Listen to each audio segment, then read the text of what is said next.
오는 7월 1일 경남 지역 시군의회도 본격적인 임기를 시작합니다. 새 의회관은 기대만큼 일당 독점 우려도 커 협치가 주문되고 있습니다. 공천 경쟁 등 6일 지방선거 기간 치열한 경쟁이 창녕에서 펼쳐졌는데요. 민선 8기에 바라는 창녕 지역민들의 바람을 들어봤습니다. 여름철로 접어들면서 멧돼지와 고라니 같은 야생동물로 인한 농가 피해가 잇따르고 있습니다. 피해 상황과 농가 지원에 대해 자세히 알아봤습니다. 지난주 경남 지역 코로나19 확진자 수가 2,923명을 기록했습니다. 하루 평균 확진자 수도 417.6명으로 4주 연속 1,000명 이하를 보이고 있습니다.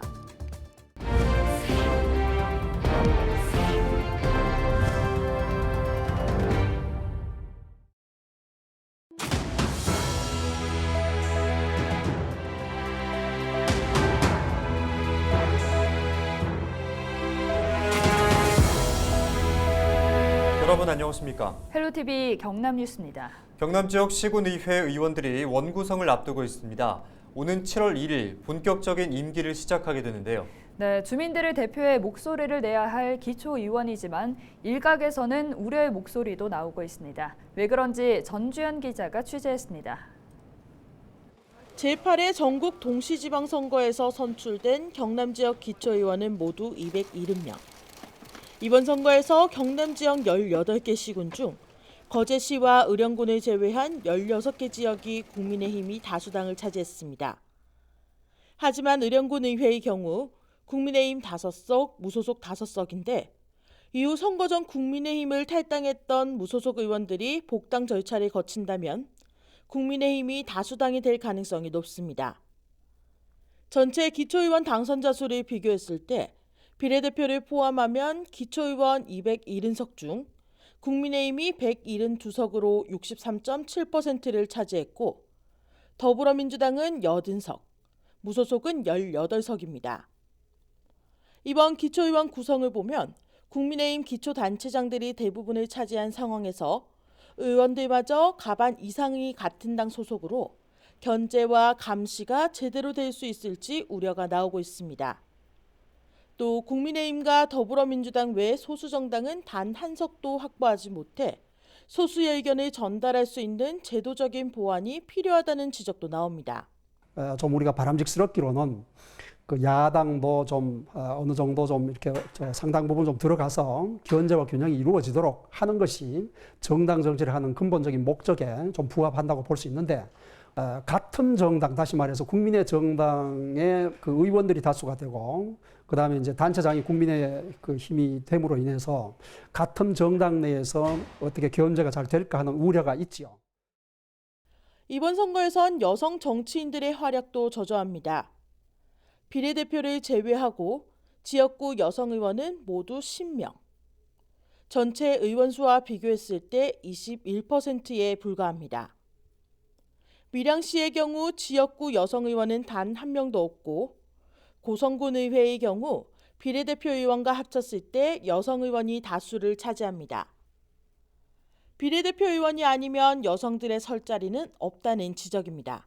결과로 봤을 때 비례만 다 채우고 공천을 여성을 안 하니까 결과론적으로는 여성들이 여성 의원이 이런 상황이 나온 거 아니냐. 지금 도의회 같은 경우에 64명 중에 여성 의원 3명 이런 상황으로 그것도 비례만 이런 상황을 만든 건 정당이기 때문에 주민들을 위한 일꾼을 자처한 경남의 기초의원들은 다음 달 1일 본격적인 임기를 시작합니다. 헬로티비 뉴스 전주현입니다. 네, 이번 6일 지방선거 기간 경남에서 치열한 경쟁이 펼쳐진 곳을 꼽으라면 창녕을 빼놓을 수가 없습니다. 이제 7월 1일이면 새롭게 선출된 단체장 임기도 본격적으로 시작되는데요. 창녕 지역민들이 민선 8기에 바라는 속마음을 들어봤습니다. 권정수 기자입니다. 인구 6만여 명의 농촌도시 창녕. 농업이 지역산업의 근간으로 힘이 되고 있지만 장기간 이어진 경기 침체 여파는 창녕도 예외는 아니었습니다. 지역민들은 경제 활성화에 모두가 힘을 실어달라고 당부합니다. 공무원이나 지역에 계시는 분들이 전국시장을 많이 찾아주셔야지 활성화가 되지. 지원은 경제 지원은 경제적으로 하는 거는 돈이지만은 그래도 시장을 구경하시면서 와서 상품이라도 한 개 사가시고 이라는 게 지역의 발전이 아니겠나 생각합니다. 우포늪과 화항산, 온천 등 창녕의 청정자연과 문화 관광자연을 연계한 발전도 주문합니다. 장영에는 우포늪도 있고 아주 아름다운 화항산도 있어요. 근교에는 북어 온천도 있고 해서 많은 여기 활성화를 해주시면 많은 분들이 오셔가지고 장영의 경제도 많이 발전이 되고 또 저희 같은 소상공인들도 아주 지금 코로나 때문에 많이 힘들었는데 더 삶이 좋아지지 않을까 싶어요. 65세 이상 인구가 29%에 달하는 초고령 사회지만 지역 성장만큼은 높은 수준을 유지하는 창녕. 이런 강점을 이용한 젊은 층 유입에 대한 기대도 높습니다. 저희 창녕 인구가 지금 젊은 인구들이 많이 없거든요. 막 카페도 많이 운영되고 하고 있지만 젊은 인구들이 많이 없는데 그 이제 젊은 분들 유치하셔서 더 발전되는 창녕을 만들었으면 좋겠습니다. 고령 인구가 많은 지역 여건을 고려해 복지에 대한 주문도 이어집니다. 예산을 잘 쓰셔가지고 지역민들의 복지 이런 데 좀 잘 활용해 줬으면 고맙겠습니다. 이 시골에는 고령자가 많기 때문에 고령자의 행동, 거동 여러 가지 힘이 드는 게 많으니까 그런 데 잘 복지를 이용해서 해주시는 게 고맙다고 생각합니다. 어느 지역보다 치열한 갈등 양상을 보였던 창녕의 이번 선거. 지역민들은 분열된 민심봉합과 화합이란 남은 과제에도 노력을 늦추지 말아달라고 거듭 당부합니다. 헬로티비 뉴스 권정숙입니다.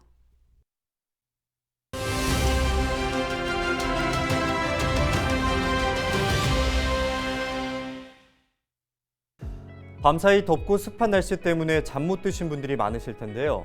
전국 곳곳에서 사상 처음으로 6월에 열대야 현상이 나타났습니다. 이는 기상 관측이 시작된 1907년 이후 무려 115년 만에 처음인데요. 열대야는 전날 오후 6시부터 당일 오전 9시까지 이 최저기온이 20도 이상을 기록한 때를 말하는 건데 27일 오전 5시쯤 서울 지역의 기온은 25.4도로 측정됐습니다. 이는 지난해보다 16일이나 빨리 첫 열대야가 발생한 건데요. 서울뿐만 아니라 대전과 수원, 목포 등 전국 24곳이 열대야를 겪었고 강릉 지역의 경우는 1일 최저기온이 30도에 육박하며 11년 만에 최고치를 기록했습니다. 자, 여기서 특이한 점은 낮에 폭염도 없었고 흐린 날씨가 이어졌다는 겁니다. 기상청은 장마철 덥고 습한 공기가 유입되는데 구름이 대기권을 덮고 있다 보니 지표면의 열이 방출되지 못했다고 설명했는데요. 뜨거운 바람이 불어오는데 이불을 꽁꽁 덮고 있었던 셈입니다. 이번 더위는 장맛비로 한풀 꺾일 전망인데요. 기상청은 다음 달 1일까지 전국에 비가 내리면서 최저기온이 낮아질 것으로 내다봤습니다. 지금까지 데일리 브리핑이었습니다.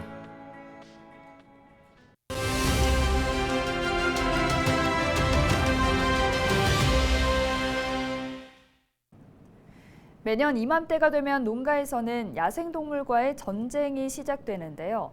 여름철로 접어들면서 멧돼지와 고라니 같은 야생동물이 논과밭으로 내려와 농민들이 애써 키운 농작물을 해치는 피해가 일어나고 있습니다. 환경부는 한 해 평균 야생동물로 인한 농가의 피해액만 120억 원이 넘는다고 발표했는데요. 농가들은 피해를 줄이려고 철조망과 그물을 치기도 하지만 비용이 만만치 않을 뿐만 아니라 효과도 미미하다고 합니다. 이런 가운데 김해시가 야생동물로 인한 농작물 피해 예방을 위해 나섰는데요. 자세한 내용 김해시 수질환경과 이시연 팀장과 알아보겠습니다. 네, 안녕하십니까 팀장님. 자기소개 부탁드립니다. 네, 저는 김해시 수질환경과 합보전 섭지팀장 이시연입니다. 네, 최근 야생동물로 인한 농민들의 피해가 심각하다고 들었습니다. 실제로 어느 정도입니까?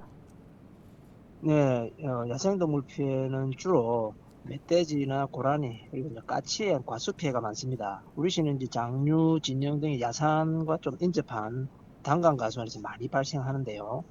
상동, 대동 등 그 산딸기 재배 농가에서도 멧돼지에 대한 피해가 신고가 많이 접수되고 있습니다. 멧돼지는 이제 주로 이제 열매를 따먹기 위해서 훼손하는 경우도 있지만 뿌리를 막 이리 파헤쳐 가지고 나무를 상하게 하기 때문에 막대한 피해가 발생하고 있습니다. 지금 저희들이 민원이 주로 발생하는 게 한 연간 신고되는 것만 해도 한 15건 정도 이렇게 접수가 되고 있습니다. 네, 그럼 김해시에서는 구체적으로 어떤 예방 사업을 펼치는 건가요? 네, 지금 저희들이 지원하고 있는 사업은 이제 민원인들이 가장 많이 신청하는 사업은 주로 이제 과수원 등의 멧돼지가 이제 침입하지 못하도록 설치하는 그 철망 울타리입니다. 그 외에 이제 전기 충격을 주는 전기 목채기나 까치 같은 건 조류 피해 방지를 위해서 방조망 설치를 이제 원하는 농가도 지원하고 있는데요. 한 농가당 저희들이 설치 비용을 60% 지원하고 최대 1천만 원까지 지원을 하고 있습니다. 네, 그렇군요. 마지막으로 주의 깊게 보고 계실 시청자분들께 한 말씀 부탁드립니다. 야생동물로 인해 가지고 이제 농작물 등에 피해를 입었거나 또는 이제 피해가 우려돼서 피해 예방 시설 설치를 희망하시는 분들은 오는 7월 18일까지 행정복지센터에 접수하시면 됩니다. 저희들이 신청서는 배부해 드렸고요. 그 지원하신 분들 중에서 우선순위를 고려해 가지고 저희들이 대상자를 선정하게 됩니다. 지금 이제 7,200만 원 예산 중에서 저희들이 상반기에 5,400만 원을 가지고 사업을 완료했고요. 남은 1,800만 원 예산으로 하반기 사업을 실시합니다.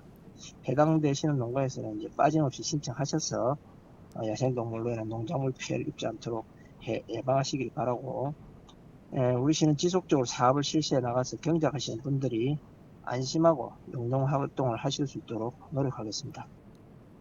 네, 오늘 말씀 여기까지 듣겠습니다. 고맙습니다. 네, 고맙습니다.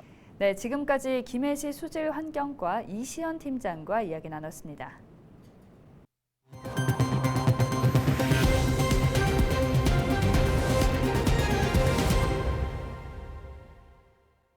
지난 19일부터 25일까지 경남 지역의 코로나19 확진자 수는 그 전주보다 감소한 2,923명을 기록했습니다. 하루 평균 확진자 수도 417.6명으로 전주보다 34.7명이 감소했으며 4주 연속 1,000명 이하를 보이고 있습니다.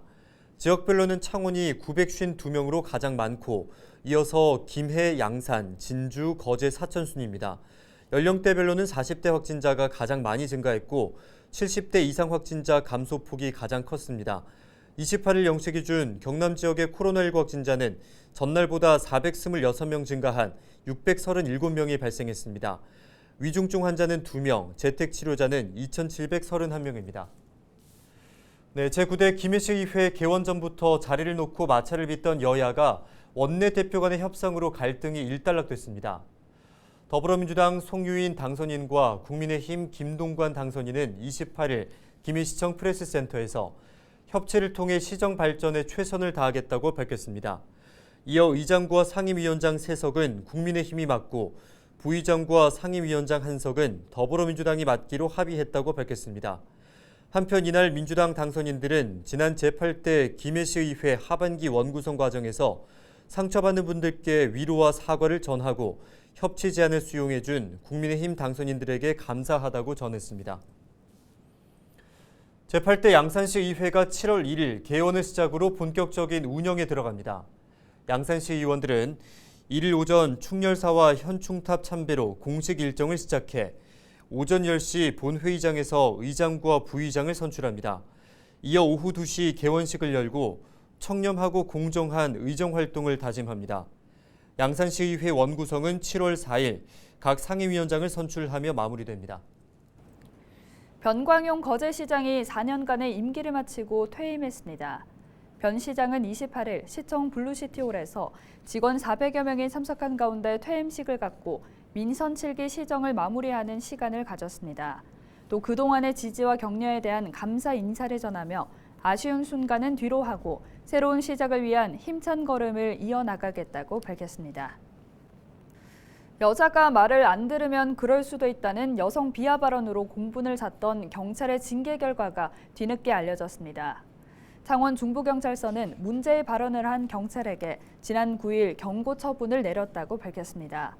이를 두고 윤김지영 창원대 교수는 이번 징계 결과는 폭력을 정당화한 직원의 세계관을 경찰이 문제의식 없이 받아들인 셈이라며 경찰 조직에 문제가 있어 보인다고 비판했습니다.